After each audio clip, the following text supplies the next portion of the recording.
We're looking now at number 11 in our series, Growing in a Relationship with God. This one's entitled Setbacks.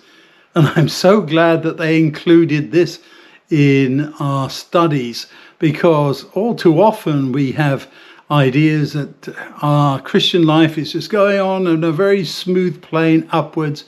Everything's going well. We're reading our Bibles, we're praying, we're experiencing God's blessings in our lives, and everything is hunky-dory, as they say. No, troubles come, problems come, and the Bible is full of these setbacks that different people had. I think it was Martin Buber who said that the Bible is the history of God's disappointments. And I think that's when he sees all the setbacks and says, oh my, how do we deal with this one? Of course, I'm thinking like a human being here. God already has ideas as to how to handle it all. But from our perspective, the setbacks can be a real challenge, can't they? I like that first one from Beth Brook. It's not the winning that teaches you how to be resilient. It's the setback. And if we didn't have setbacks, which is impossible in our lives, I would say, we wouldn't really understand how to develop and how to grow and to overcome them. And as Cheryl Turner says, ask God to change your setback into a comeback. I like that one too, because we need to come back to God. Yes, we'll have setbacks in our Christian lives. There'll be problems that come, and we can look through the Bible and find many of them that people experienced, and we can learn from what happened to them as well.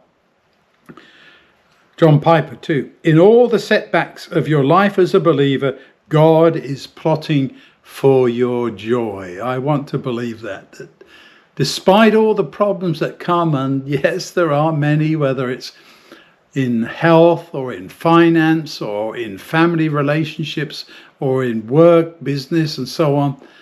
Yes, we will have those setbacks, but we have to hold on and come back to God. So let's think of some of these setbacks, as it were. The material there that we're given, Mark 4, the story of Jesus calming the storm. That was a setback for the disciples. They all thought they were going to drown, and I would call that a pretty major setback when fishermen who are used to being out on the water, even in stormy weather, think, oh, this is it. This is a really bad storm, and the water's coming in, and we're all going to drown. So there's a setback to think about. And how did Jesus resolve that? He calms the storm, and eventually they realize who it is and welcome him back into the boat, and then immediately they're on the other side. So there's a wonderful tribute to that. And then the following chapter, Mark 5, the woman who had that problem of bleeding, she'd had it for a long time, and she consulted lots of doctors, but had got no therapeutic healing. That's the Greek there in Luke's gospel. He says she got no therapeuo, but in the end, she got not only iomai cured, but sozo, salvation, cured. And there you have God working through that setback to heal her. And despite all the trouble she'd been through, I'm sure the pain and the concern and also the financial impact, the problem of health insurance doesn't go away, does it? She spent all she had on the doctors. And then there's Job. Did he have setbacks? Well, life was going pretty well for him, and until he's made the subject of this rather interesting divine experiment promoted by God himself, who says, have you considered my servant Job? And the devil says, yeah, but it's only because he gets your benefit all the time.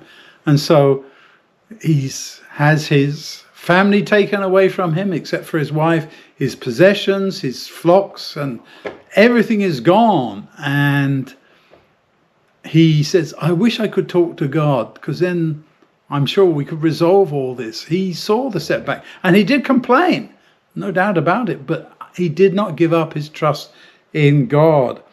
And then the disciples on the road to Emmaus, how their setback of seeing Jesus crucified is turned into joy when they meet him on the road. And then from Romans 8, I'm convinced that what we suffer in the present is nothing compared to the future glory that will be revealed to us. We know that in all things God works for the good of those who love him, those whom he has called to be part of his plan. Let's trust in God that we are indeed part of his plan, and that we can really trust in him, whatever may come, looking forward to a future with him.